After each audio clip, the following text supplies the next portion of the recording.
ക്രിസ്തുവിൽ എൻ്റെ പ്രിയ സഹോദരങ്ങൾക്ക് സ്നേഹ വന്ദനത്തെ അറിയിക്കുന്നു. അവസരം, കഴിവ്, സമയം, ഈ മൂന്ന് കാര്യങ്ങളെക്കുറിച്ചാണ് നമ്മൾ ഇപ്പോൾ ചിന്തിക്കുവാൻ ആഗ്രഹിക്കുന്നത്. അവസരവും സമയവും ദൈവം നമുക്ക് ദാനമായി തരുന്നതാണ്. എന്നാൽ നമ്മുടെ ഉള്ളിലുള്ള കഴിവുകളെ വർദ്ധിപ്പിക്കേണ്ടത് ഉത്തരവാദിത്വം നമ്മുടേത് ആണ്. ദൈവത്താൽ നമ്മളത് ചെയ്യേണ്ടതാണ്.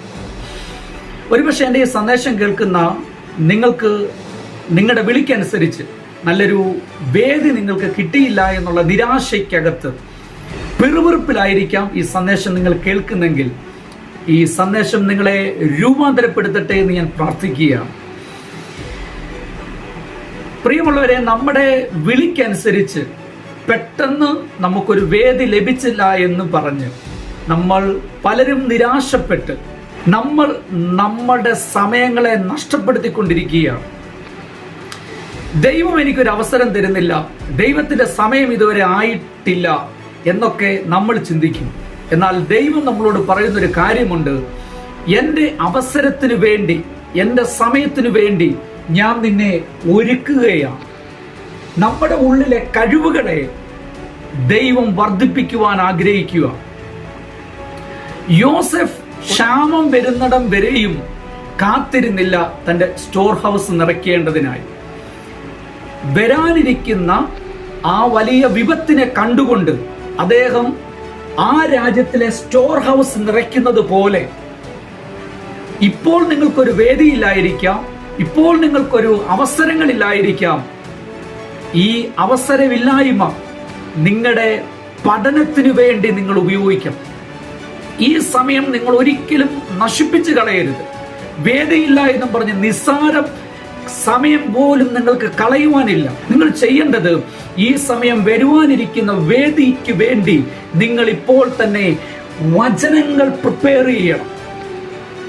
ഒരു പക്ഷെങ്കിൽ നിങ്ങൾ എന്നോട് പറഞ്ഞേക്കാം, എനിക്കൊരു അവസരം കിട്ടുമ്പോൾ അതിൻ്റെ കൂടെ എനിക്കൊരു സന്ദേശം ദൈവം തരുമല്ലോ എന്ന്. നിശ്ചയമായിട്ടും ദൈവം നിങ്ങൾക്ക് ഒരാശയം തരും. ഒരു വേദിയിൽ കയറി നിൽക്കുമ്പോൾ പ്രസംഗിക്കേണ്ടതിന് പരിശുദ്ധാത്മാവ് ഒരു സന്ദേശം തരും. എന്നാൽ ആ ആശയത്തെ വിപുലീകരിക്കുവാൻ തക്കവണ്ണം നിങ്ങളുടെ അകത്ത് ദൈവിക വചനങ്ങളും ബൈബിളിനകത്തുള്ള സംഭവ കഥകളും നിങ്ങളുടെ അകത്തില്ല എങ്കിൽ പരിശുദ്ധാത്മാവ് നിങ്ങളെ എങ്ങനെ പ്രയോജനപ്പെടുത്തും?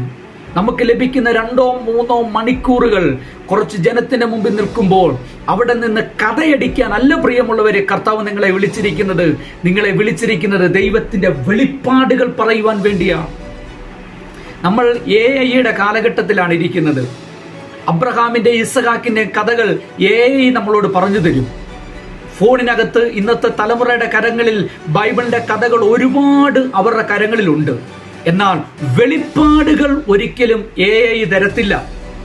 വെളിപ്പാടുകൾ പ്രാർത്ഥിക്കുന്നവൻ, മണിക്കൂറുകൾ ദൈവസന്നിധിയിൽ പ്രാർത്ഥിക്കുന്നവന് മാത്രമേ AIക്കകത്ത് ലഭിക്കാത്ത വെളിപ്പാടുകൾ കിട്ടത്തുള്ളൂ. നിങ്ങൾക്കിപ്പോൾ വേദിയില്ല എന്ന് വെച്ചുകൊണ്ട് നിങ്ങൾ നിങ്ങളുടെ പഠനങ്ങൾ നിർത്തിക്കളയരുത്. വരുവാനിരിക്കുന്ന വേദിക്ക് വേണ്ടി നിങ്ങൾ നിങ്ങളുടെ കഴിവുകളെ വർദ്ധിപ്പിക്കുക. തിരുവചനം വെച്ചുകൊണ്ട് നിങ്ങൾ വായിക്കുക, മെസ്സേജുകൾ തയ്യാറാക്കുക, വിഷയങ്ങൾ നിങ്ങൾ പഠിക്കുക. വരുവാനിരിക്കുന്ന വേദികളിൽ പ്രസംഗിക്കുവാനുള്ള ഓരോ ആശയങ്ങളും നിങ്ങൾ ഒരു ബുക്കുകൾക്കകത്ത് എഴുതുക. ദൈവത്തിന്റെ സമയമാകുമ്പോൾ ദൈവം നിങ്ങളെ ആ മെസ്സേജുകൾ പറയേണ്ടടുത്ത്, ആ മെസ്സേജുകൾ ആവശ്യമുള്ളിടത്ത് നിങ്ങളെ കർത്താവ് പ്ലാന്റ് ചെയ്യും. ഏലിയാവിന്റെ കാലഘട്ടത്തിൽ 7000 പേരെ കർത്താവ് സംരക്ഷിച്ചു. 7000 പേര് വിശുദ്ധന്മാരാണ്. അവിടെ ബാലിനെ മുട്ടുമടക്കാത്ത മുഴങ്കാലുകളും ബാലിനെ ചുംബിക്കാത്ത വായുമുള്ള 7000 പേരെന്ന് എഴുതി വെച്ചിരിക്കുന്നത്. പക്ഷെങ്കിൽ ഏലിയാവിനെ മാത്രമേ കർത്താവ് ഉപയോഗിച്ചുള്ളൂ. കാരണം ദൈവത്തോട് ഏലിയാവ് ചോദിച്ചു കാണും, കർത്താവേ, ആഹാബിനോട് സംസാരിപ്പാൻ എനിക്ക് സന്ദേശം തരണം. ആഹാബിന്റെ മുമ്പിൽ നിൽക്കുമ്പോൾ ചെയ്യേണ്ടത് എന്താണെന്നുള്ളത് എനിക്ക് പഠിപ്പിച്ചു തരണം. ദീർഘനാളത്തെ പ്രാർത്ഥന കൊണ്ടായിരിക്കാം 7000 പേരെ മാറ്റി നിർത്തിയിട്ട് ഏലിയാവ് എന്ന് പറഞ്ഞ ഒരു മനുഷ്യനെ മാത്രം കൊട്ടാരത്തിനകത്തേക്ക് അയച്ചത്. കൊട്ടാരത്തിനകത്ത് വന്നിട്ട് വിക്കി പറയുവല്ല ഏലിയാവ് ചെയ്തത്. തൻ്റെ ഇടത്തോടെ താൻ എന്താണോ സംസാരിക്കാൻ പോകുന്ന അത്ര ബോധ്യത്തോടുകൂടെ ഏലിയാവ് അഹാബിനോട് സംസാരിച്ചു. എങ്ങനെ ഇത് സംഭവിച്ചു? ത്തിലേക്ക് എത്താൻ ഒരു അവസരം വന്നപ്പോഴല്ല, അതിനു മുമ്പ് ഏലിയാവ് മണിക്കൂറുകൾ, ദിവസങ്ങൾ, മാസങ്ങൾ, എനിക്ക് തോന്നുന്നു വർഷങ്ങളോളം ദൈവത്തിന്റെ കൂടെ ഇരുന്നു. പ്രിയ സഹോദരങ്ങളെ, ഇപ്പോൾ നിങ്ങൾക്ക് വേദിയില്ല എന്നും പറഞ്ഞുകൊണ്ട് നിരാശപ്പെടരുത്, ഭാരപ്പെടരുത്.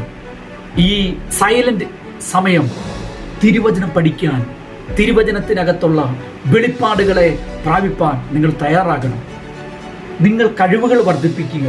അവസരം വരും, കറക്റ്റ് ടൈമും വരുമ്പോൾ നിങ്ങളുടെ ശുശ്രൂഷ ലോക രാജ്യങ്ങൾ കാണാൻ പോകുകയാണ്.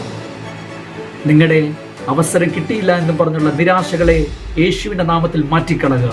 ഇപ്പോൾ തന്നെ നിങ്ങൾ തിരുവചനം എടുക്കുക, ദൈവത്തിന്റെ സന്നിധിയിൽ മുഴങ്കാലും മടക്കുക.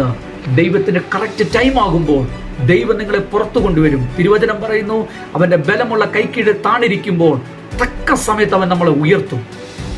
ദൈവം നിങ്ങൾക്ക് വേദികളും ദൈവം നിങ്ങൾക്ക് അവസരങ്ങളും തരും. പ്രിയമുള്ളവരെ, അതുകൊണ്ട് നിങ്ങൾ നിങ്ങളുടെ സമയം വേസ്റ്റ് ചെയ്യരുത്. ഈ വചനങ്ങൾ നിങ്ങൾക്കൊരു ഉണർത്തലായിട്ട് മാറട്ടെ, ഒരു ഉണർവേകട്ടെ എന്ന് പ്രാർത്ഥിച്ചുകൊണ്ട് നിർത്തുന്നു. കർത്താവ് നിങ്ങളെ അനുഗ്രഹിക്കുന്നു.